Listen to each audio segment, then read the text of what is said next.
ಗುರು ಬ್ರಹ್ಮ ಗುರು ವಿಷ್ಣು ಗುರುದೇವೋ ತಸ್ಮೈ ಶ್ರೀ ಗುರುವೇ ನಮಃ. ಗುರು ಸಾಕ್ಷಾತ್ ಪರಬ್ರಹ್ಮ ತಸ್ಮೈ ಶ್ರೀ ಗುರುವೇ ನಮಃ. ಓಂ ಬ್ರಹ್ಮ ಬ್ರಹ್ಮಸ್ಪತಿಯೇ ನಮಃ. ನಮಸ್ಕಾರ ವೀಕ್ಷಕರೇ, ಈ ದಿನ ಜ್ಯೋತಿಷ್ಯ ಶಾಸ್ತ್ರ ಎಂದರೇನು ಅಂತಕ್ಕಂಥ ವಿಷಯದ ಬಗ್ಗೆ ತಿಳಿಸ್ಕೊಡ್ತೀನಿ. ಜನರಿಗೆ ಜ್ಯೋತಿಷ್ಯ ಶಾಸ್ತ್ರದ ಬಗ್ಗೆ ಜ್ಞಾನ ಕಮ್ಮಿ ಅಂತಲೇ ಹೇಳ್ಬೋದು. ಯಾಕಪ್ಪ ಅಂತಂತಂದರೆ ಜ್ಯೋತಿಷ್ಯ ಶಾಸ್ತ್ರನ ಅನೇಕ ಜನರು ನಂಬ್ತಾರೆ, ಅನೇಕ ಜನರು ನಂಬಲ್ಲ. ಅದಕ್ಕೆ ಕಾರಣ ಏನಂತಂತಂದರೆ ಈ ಡೂಪ್ಲಿಕೇಟ್ ಜ್ಯೋತಿಷಿಗಳು ಅತಿ ಹೆಚ್ಚು ಇರೋದ್ರಿಂದ ಅವ್ರು ಹೇಳ್ತಕ್ಕಂಥ ಫಲಗಳು ನಿಜ ಆಗದಿಲ್ದಾಗ ಬೇಸರದಿಂದ ಅನೇಕ ಹೋಮ ಹವನ ಮಾಡಿಸಿ ಬೇಸತ್ತಿ ಜನಗಳು ಜ್ಯೋತಿಷ್ಯದ ಬಗ್ಗೆ ಒಂದು ಕೆಟ್ಟ ಅಭಿಪ್ರಾಯವನ್ನು ಒಳಗೊಂಡಿದ್ದಾರೆ. ಜನಗಳು ಜಾಸ್ತಿ ಈ ಹೋಮ ಹವನ ಪೂಜೆ ಇದರಿಂದ ಪರಿಹಾರ ಸಿಗುತ್ತೆ ಅಂತ ಅತಿ ಹೆಚ್ಚು ಜನ ಹೋಗ್ತಾರೆ. ನಮ್ಮ ಹಣೆ ಬರವು ಚೇಂಜ್ ಆಗಲ್ಲ. ಏನು ನಾವು ಪೂರ್ವಜನ್ಮ ಕರ್ಮ ಏನಿರುತ್ತೆ ಈ ಜನ್ಮದಲ್ಲಿ 9 ಗ್ರಹಗಳು ನಿರ್ಧಾರ ಮಾಡ್ತವೆ. ಈ ಜನ್ಮದಲ್ಲಿ ನಮಗೆ ಏನು ಸಿಗಬೇಕು ಏನು ಸಿಗಬಾರ್ದು ಅಂತಕ್ಕಂಥದ್ದು ನಿರ್ಧಾರ ಮಾಡ್ತಕ್ಕಂಥದ್ದೇ 9 ಗ್ರಹಗಳು. ಹಾಗಿದ್ರೆ ಜ್ಯೋತಿಷ್ಯ ಶಾಸ್ತ್ರ ಅಂದ್ರೇನು? ಜ್ಯೋತಿಷ್ಯ ಶಾಸ್ತ್ರ ಅಂದರೆ ಆಕಾಶದಲ್ಲಿರ್ತಕ್ಕಂಥ ನಕ್ಷತ್ರಗಳು, ಗ್ರಹಗಳು, ಸೂರ್ಯ, ಚಂದ್ರ, ಮಂಗಳ, ಬುಧ, ಗುರು, ಶುಕ್ರ, ಶನಿ, ರಾಹು, ಕೇತು 9 ಗ್ರಹಗಳ ಸ್ಥಿತಿಗತಿ ಆಧರಿಸಿ ಅದರಿಂದ ಜೀವಿಗಳ ಮೇಲೆ ಪ್ರಭಾವ ಬೀರತಕ್ಕಂಥ ಅಧ್ಯಯನವೇ ಜ್ಯೋತಿಷ್ಯ ಶಾಸ್ತ್ರ. ವೀಕ್ಷಕರೇ, ನಮ್ಮ ಜೀವನದಲ್ಲಿ ಆಗು ಹೋಗುಗಳಿಗೆ 9 ಗ್ರಹಗಳು ನಿರ್ಧಾರ ಮಾಡ್ತವೆ. ಆ 9 ಗ್ರಹಗಳು ನಮ್ಮ ಜೀವನದಲ್ಲಿ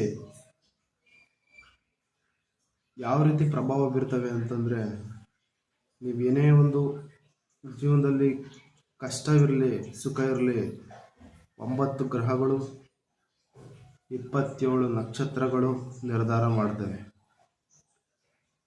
ನಮ್ಮ ಬ್ರಹ್ಮಾಂಡದಲ್ಲಿ ಇರ್ತಕ್ಕಂಥ ನಕ್ಷತ್ರಗಳು, ಗ್ರಹಗಳು, ಇದನ್ನು ನಾವು ಕುಂಡಲಿ ರೂಪದಲ್ಲಿ 9 ಗ್ರಹಗಳ ಸ್ಥಿತಿಯನ್ನು ಕುಂಡಲಿ ಮಾಡಿ ಅದರಲ್ಲಿ ಬರ್ತಕ್ಕಂಥ 12 ಮನೆಗಳು 9 ಗ್ರಹಗಳು, ಅದು ಯಾವ ಮನೆಯಲ್ಲಿ ಇದೆ, ಯಾವಾಗ ಒಳ್ಳೆಯ ಸಮಯ ಬರುತ್ತೆ, ಯಾವಾಗ ಕೆಟ್ಟ ಸಮಯ ಬರುತ್ತೆ, ಇದನ್ನೇ ತಿಳಿಸ್ಕೊಡ್ತಕ್ಕಂಥದ್ದೇ ಜ್ಯೋತಿಷ್ಯ. ಜ್ಯೋತಿಷ್ಯ ಅಂದರೆ ಪರಿಹಾರ ಅಲ್ಲ ವೀಕ್ಷಕರು.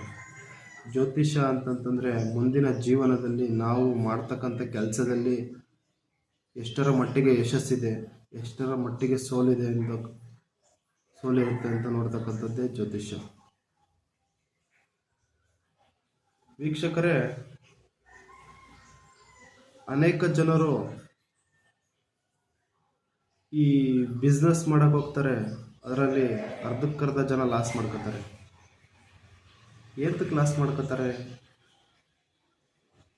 ಅದನ್ನು ನಾವು ಹಾರೋಸ್ಕೋಪ್ ಕುಂಡಲಿ ಹಾಕಿ ನೋಡಿದಾಗ ಗ್ರಹಗಳ ಸ್ಥಿತಿ, ಬಿಸ್ನೆಸ್ ಜಾತಕದಲ್ಲಿ ಯೋಗ ಇದೆಯಾ ಅಂತ ನೋಡಿದಾಗ ಅತಿ ಹೆಚ್ಚು ಬಿಸ್ನೆಸ್ಸಲ್ಲಿ ಸೋಲ್ಕೊಂಡಿರ್ತಕ್ಕಂಥ ಜಾತಕ ವಿಶ್ಲೇಷಣೆ ಮಾಡಿದಾಗ ಅದರಲ್ಲಿ ಬಿಸ್ನೆಸ್ ಯೋಗನೇ ಇರಲ್ಲ. ಆ ಟೈಮಲ್ಲಿ ಅವರು ಕೈ ಹಾಕಿರ್ತಾರೆ. ಆವಾಗ ಯೋಗ ಇಲ್ದಾಗ ಏನಪ್ಪ ಆಗುತ್ತೆ ಅಂತಂತಂದರೆ ನೆಗೆಟಿವ್ ಅನ್ನೋದು ಜಾಸ್ತಿ ಇರುತ್ತೆ. ನಾವು ಮಾಡ್ತಕ್ಕಂಥ ಕೆಲಸದಲ್ಲಾಗಲಿ ಯಾವುದೇ ಹೇಳಿಕೆ ಕಾಣಲ್ಲ ಬಿಸ್ನೆಸ್ ಯೋಗ ಇಲ್ಲ ಅಂತಂತಂದರೆ. ಅನೇಕ ಜನರು ಈ ಚುನಾವಣೆ ಬಂದ ಸಂದರ್ಭದಲ್ಲಿ ರಾಜಕಾರಣಿ ವ್ಯಕ್ತಿ MLA MP ಈ ಚುನಾವಣೆ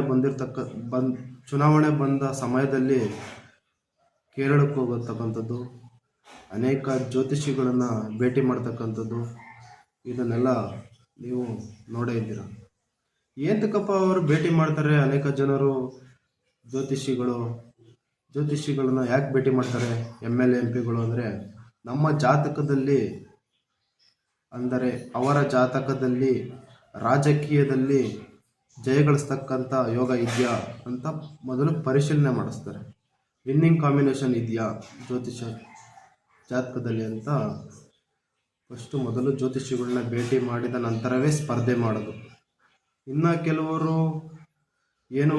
ಎಲ್ಲೋ ರೇರ್ 1% ಅಷ್ಟೇ, ಅವರು ಅದನ್ನು ನೋಡ್ಕೊಳ್ಳೋದು. ಇನ್ನು ಕೆಲವರು ಜ್ಯೋತಿಷ್ಯ ಇಲ್ದೇ ಮುಂದೆ ಹೆಜ್ಜೆನೇ ಇಡಲ್ಲ.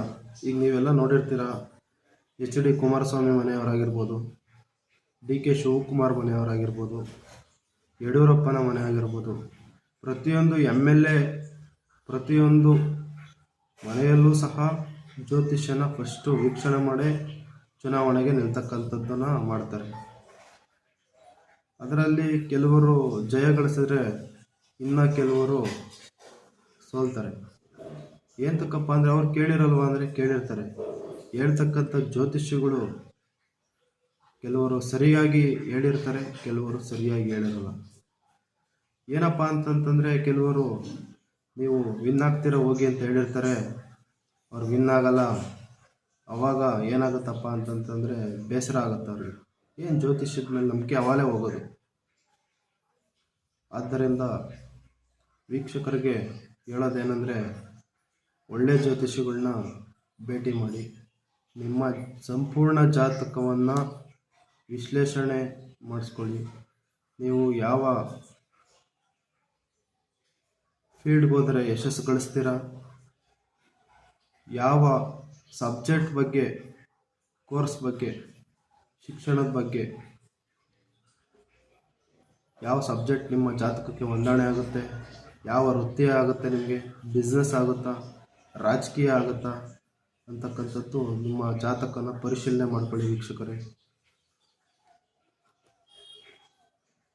ಆವಾಗ ನಿಮ್ಮ ಯಶಸ್ಸು ಖಂಡಿತ ಆಗುತ್ತೆ.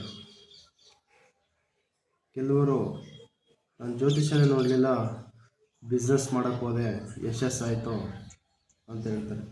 ಅವರಿಗೆ ಜಾತಕದಲ್ಲಿ ಒಂದು ಗ್ರಹದ ಶುಭ ಸ್ಥಿತಿ, ಬಿಸ್ನೆಸ್ ಯೋಗದ ಒಂದು ಯೋಗ ಖಂಡಿತ ಇರುತ್ತೆ. ಆದ್ದರಿಂದ ಅವರಿಗೆ ಯಶಸ್ಸಾಗುತ್ತೆ.